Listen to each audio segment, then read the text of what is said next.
6월이 끝나가고 있습니다. 매 월말 웹툰 작가의 마감 맞추기처럼 저는 평소보다 분주하게 움직여야 하는 기간입니다. 아주 힘들어요. 여튼 6월을 뜨겁게 달궜던 5개의 신제품들은 무엇이 있었을까요? 디몽크의 테크5 바로 시작합니다.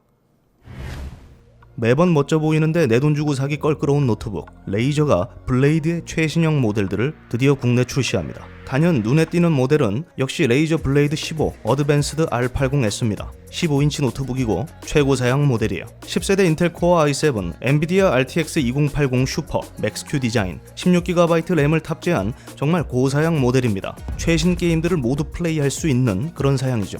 메탈 유니바디의 외형은 이전처럼 역시 애플 맥북 프로와 매우 닮아있지만 완벽한 검정색이라는 차이가 있습니다. 그리고 더 다양한 인터페이스를 포함하고 있기 때문에 고작 몇 개의 썬더볼트 포트를 보며 한숨 쉴 일도 없어요. 맥시멈이죠. 썬더볼트 3, 일반 타입C, USB, SD카드 리더까지 모두 포함하고 있습니다. 이런 고사양이지만 두께는 17.9mm에 무게는 2.1kg. 분명 무겁지만 사양을 고려하면 한참 가벼운 편에 속합니다. 2080 슈퍼가 들어갔다니까요? 그거 잊지 마세요. 이 녀석의 특징은 그게 끝이 아닙니다. sRGB 100%의 색역을 커버하는 얇은 베젤의 15인치 광시야각 디스플레이는 무려 300Hz의 주사율을 지원합니다. 사실 240Hz도 체감폭이 그리 크지 않았는데 300Hz는 어떨지 모르겠습니다. 쬐깐한 화면에서 300Hz라 의미는 딱히 없어 보이는데 좋은 게 좋은 거겠죠. 해상도는 FHD고요.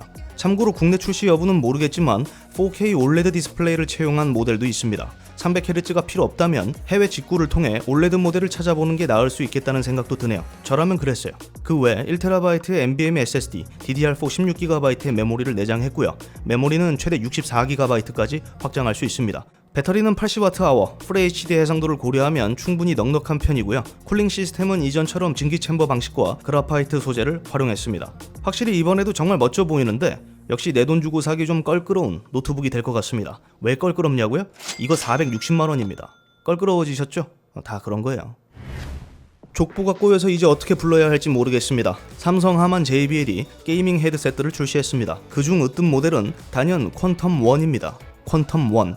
게임 사이버펑크 2077에서나 볼 수 있을 법한 알록달록한 LED 디자인이 아주 인상적인 제품이죠. 당연히 LED 컬러는 전부 커스텀할 수 있습니다. 이렇게나 알록달록한 제품들은 전기를 좀 많이 빼먹습니다. 그래서 무선 기능은 애초에 없어요. 유선 헤드셋이라는 겁니다. 하이 레졸루션 50mm 네오디뮴 드라이버가 탑재됐고 DTS 헤드폰 X 2.0 기술을 내장한 헤드셋이에요. 이렇게만 말하면 LED 빼고 사실 별거 없어 보일 겁니다. 그래서 삼성 하만 JBL은 JBL은 머리의 움직임과 공간을 인식하는 퀀텀 스피어 360 기술을 집어넣어줬습니다. 가상 7.1 채널 서라운드보다 훨씬 입체감 넘치는 몰입형 사운드를 제공한다는 겁니다. 게다가 액티브 노이즈 캔슬링까지 지원하기 때문에 그 누구에게도 방해받지 않고 게임에만 과몰입할 수 있어요. 저항값은 32옴, 20에서 40kHz의 주파수 대역을 갖고 있고요. 무게는 369g, 외형에 비해 의외로 가볍습니다. 이래서 겉모습만 보고 판단하면 안 된다니까요. 사람도 제품도 똑같아요. 그런데 공식 자료들이 전부 사운드, 오디오, 음질에만 초점을 두고 탈착 가능한 6mm 지향성 붐 마이크에 대해서는 별 말이 없습니다.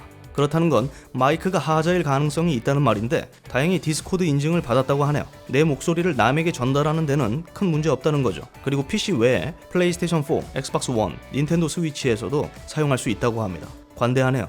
믿고 듣는다는 JBL 퀀텀1 가격은 약 30만원입니다.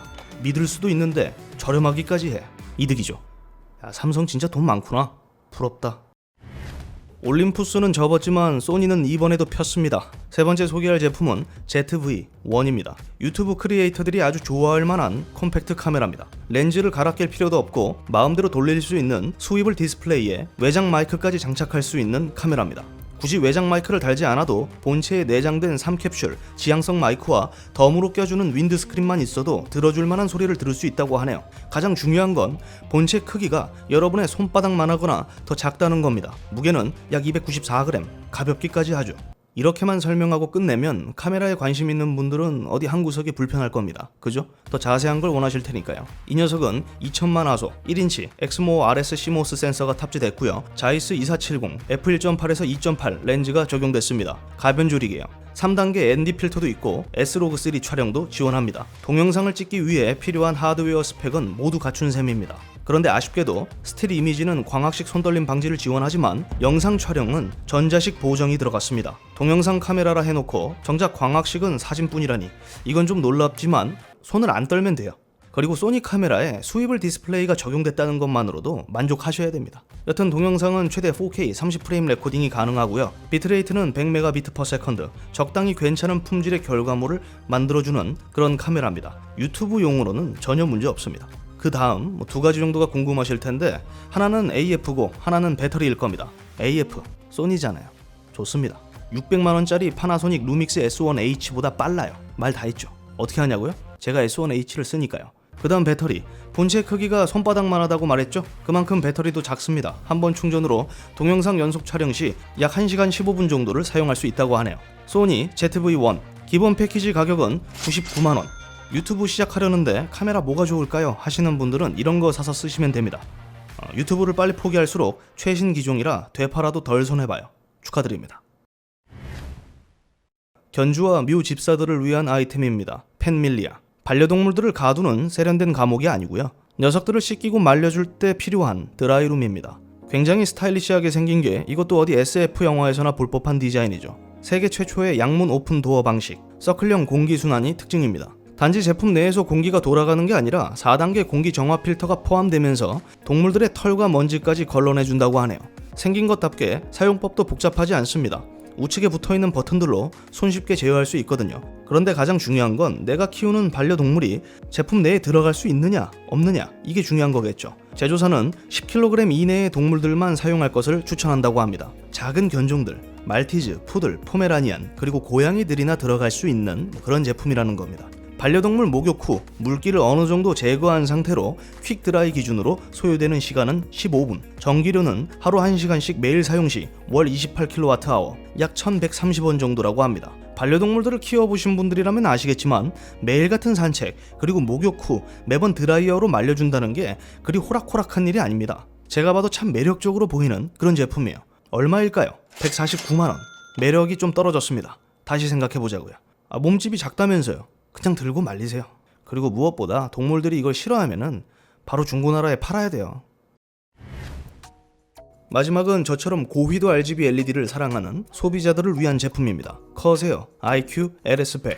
그 커세어 맞습니다. 모니터, 책상 뒷면에 붙여서 사용하는 LED 스트립이에요. 필립스 휴 LED 스트립과 활용도는 같지만 완전히 동일한 디자인은 아닙니다. LED 다이오드가 직접적으로 노출된 게 아니라 불투명한 실리콘 케이스에 내장되면서 좀 더 부드럽고 은은한 빛을 내준다는 차이가 있어요. 그리고 접착제 뒷면에는 마그네틱 고정 장치가 포함되면서 보다 쉽고 매끄러운 설치가 가능하다는 이점이 있습니다. 그리고 또 다른 차이가 있다면 라이팅 컨트롤 박스가 USB 방식이라는 거고 컴퓨터와 직접적으로 연결된다는 겁니다. 모든 LED 제어는 커세어 IQ 소프트웨어를 활용하기 때문입니다.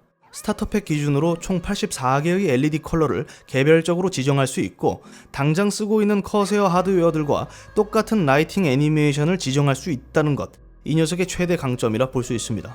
커세어 LX100 스타터 패키지 가격은 약 13만원, 확장 키트는 250mm짜리가 43,000원, 450mm짜리가 56,000원입니다. 필립스 휴 LED 스트립보다 약 만원 더 비싸지만 기존 커세어 제품들을 쓰고 있는 유저들에게는 이보다 멋진 아이템이 없을 것 같네요.